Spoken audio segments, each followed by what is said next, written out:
le pathian thu kan zir ho le do na nga au o ti kan zir do na ni sam number za som thum le pasari na chang khata changa changa kan chiar nga ram danga hruai te tra hla ani babulon lui kama te chuta kan thua ani kan tap thin zai on kan ngai to in lui laya tui pui sutla te chuan kan ting tang te chu kan bang thina zai on hlapakhat min sak ro uti in chuta chuan salam min hruai tu ten hlasa min ngen na min tire thei tu ten lima min ngen bok si thin mirama te chuan lalpa la engtin nge kan sak theyang o Jerusalem ka thei ngil chi ai chuan ka kut ding lam hian athil thiam hi thei ngil vero se ka riat reng lo che chuan ka lei hi ka danga betlat ro se ka lim na ber aya Jerusalem ka du zok lo chuan ti a undanga kan ngai thalenga tir ko te thil ti bung som paruk changa a he thu hi kan hmu ani chuti chuan ko ran te chu rin na a chuan an ngeta a nitin an pung ta deuh dewa tin tharau thiang hlimin Asia-rama thu hril a khapa wangin Fruge le Galatia ram chu an fang chuak ta a tharau thiang hlim khap thei in omani mundanga kan ngai thalenga korin khomi te hena tir ko pola le khathon pani na bung thum chang som pasaria hei hi kan hmu tin lalpa chu tharawania lalpa tharau omna apianga chuan zalen na a om thin ti in kan hmu ani poimo hle mai lalpa tharau omna pianga zalen na a om thin ani awo pathum kan zir ho do na ni pakhat na chuan saltang au o ani sam kan chira khan kan hmu ani Israel fa te chu Babylon ral lian khanin salan hruai khonga anma ni ram pathian chu ban buk na Jerusalem khopui pathian khopui an ti chu chua sanin mel ma in sala an hruai khonga theoman ti em ti chuan helai a hian pathian in fakna hla ti kha han sate u ti te khanin an lo ti thina niang ma se saltang au o kan khiat chu engtin nge mirama lalpa hla kan sak theya antia an tingtang pathian fakna nan man an musical instrument te kha anan mang khat o mai sin pi pui sutla ten bang vel mai to a tiang chuan amai ro chu thil poi mo deuh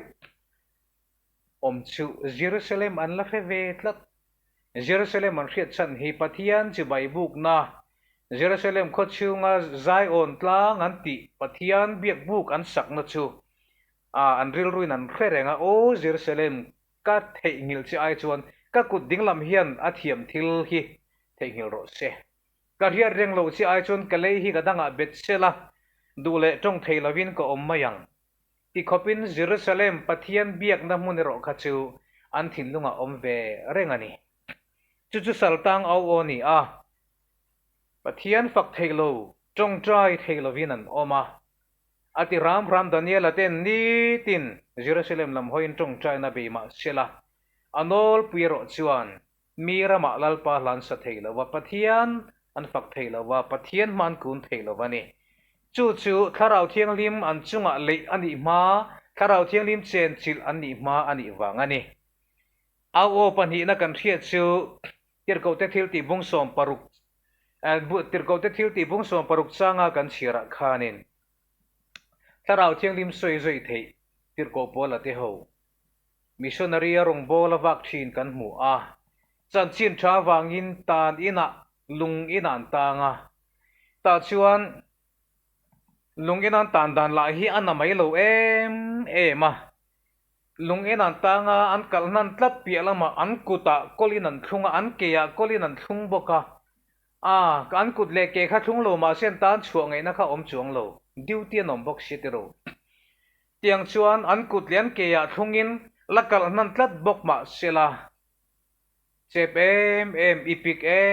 zalen lo ang khan an taksa chu phuar be inom ma sela an chung ri le ro kha chu an phur bet thelo an kharau nu ne ro kha chu an thung bet thelo wa an dang che thelo wa chu tan in che tak nuaya kolbun tir chungin an tong trai theya pathia nan fak theya avan ro pui em ter u eng wange chu chu chan kan ti chon tharau thiang lim an chunga lein om to a tharau thiang lim chen chil nun an ne ya tharau thiang lim nen an nun dun thina wangin an taksa chu phur be nom ma sela rip chunga khung be nom ma sela an chu ri le ro chu azale ne em mai ani an au o an tong trai au o te an fak na au o tang te chuan lira ron hi nga an tan in ron chima ti ro tan in te kha chu chim ringot selang chuan in lir hinga chuna la oi om viau adikani nima sela an kut phurna zong zong phel tur khopa lir hing tur chuan an taksa kha chu sei ve fe nga yang ti ro pathian na thoni ti lo thei lo wani mo chu chu áo ô pani na ni áo ô pathum na hi soi ka re khop mai zo ram mi pui ring tu ram te social media kan áo ô hi ni ka soi don ni social media lu ti la a enga mo ho isu rang rang a hian negative a ril ru hi an se em ma sarkari nin kho khir na te siama te ro o kan him theina turin a en gen kol na sen so how tak sia in ina lo tom ri bot turon him na turin abang chut la chamte na mani chuna tu langin ke kan pen je langan ti lain tax force te ko ran ten relief lama te thei ang anga ken pen lain mi hausa le a na chang khiaten khatianga anei lo jok te po min chom dol zel anin huam lai le chung zong zong chu kan ti mek lai hian ning au o nun zalen lo au o atam em hian ka ria a mizo khotlang nun ente kan tiang he lockdown hian min phuar che ple a riat na hi kan neya he lockdown chung hian tir ko pola te ang hian tharau zale nin kan om lovem ni le pathiani kan pol ngai lovem ni ti te pathiani kan fak ve ngai lovem ni ti te karil ro oma social media hian em ni leng hun kan man maya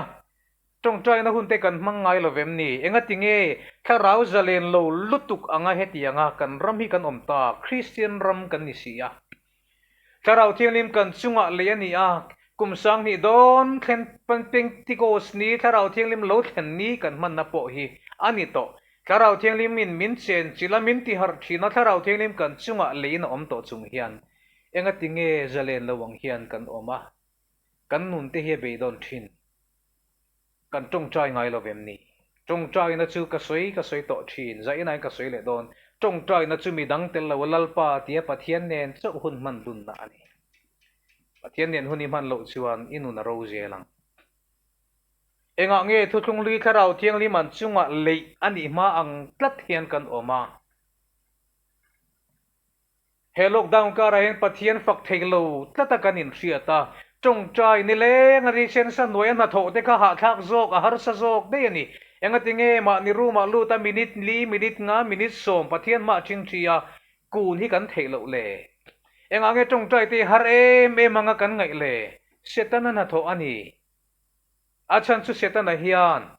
pathian nen kan in ko mang ti hi hlau tlatalo eden huana po kan pathian lai mi ring siam te in ngei takin an leng dun thina pathian in an ma ni ron kanin pol turin a rong kal thina ti chon mi ring ten ngak lel takin pathian chon lo welcome thina ni setanan hetiang ang hian sotiang ang son in ngei takin an omreng lowang anin kara hian hem ka thakanga anin lai china zong ka ti cheve kang mi ring le pathian in kari hetiang reng hi an ni lowang mole ti kha setanaril runi a setana chuan pathian le mi ring te leng dun thin in kara khati chia tatuma aron hlo tling ta chatani chuwangin mi ring ten thi na kan lo tok ta an chedong khovela kan lo om ta ani nima sedal li so krista kal tlangin lalpan mi siam thar le to a kharau thiang limin min le to ani chute chung chuan enga nge kharau thiang liman nei ve ma a zuta te israel pa te saltang au ang hian kan la aw vak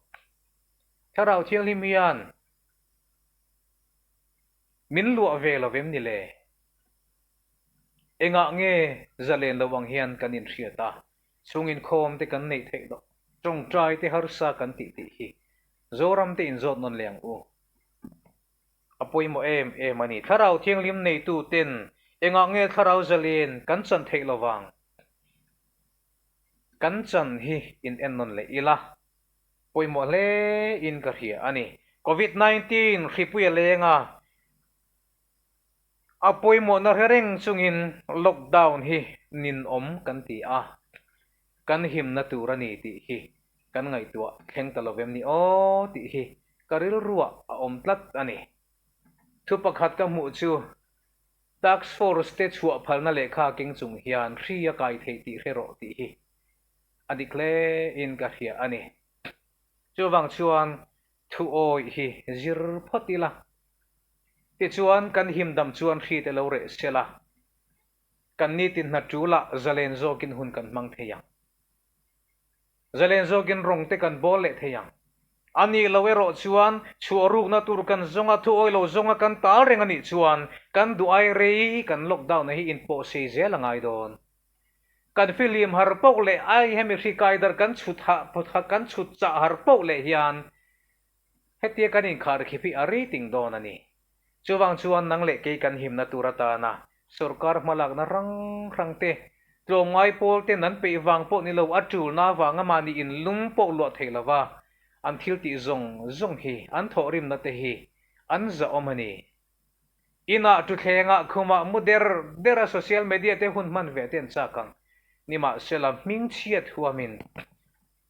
mo mi hawatul po mani ai upa te po hawatula hawin ming chiat huamin mi lom lo huamin an duty ani a heng zong zonga hian kan cooperate kan tho puyangai chuwangin kan ram hi biakina kan in khom le thoi theina tur hian thu kan oyangai ni ti hi kan hriatlan apoi mo in ka ria Israel fa te chuan tharau thiang lim chu changlo ma sela pathian biak buk om na Jerusalem chu thengil an lau em wena hian biakin te hi kan langa ye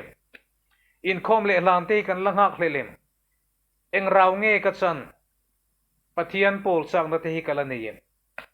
tharau thiang lim lua kan ni chuan zalen na chang turin pathian atharin ipoleng u lalpa na thu kan zatan malsom ko se amen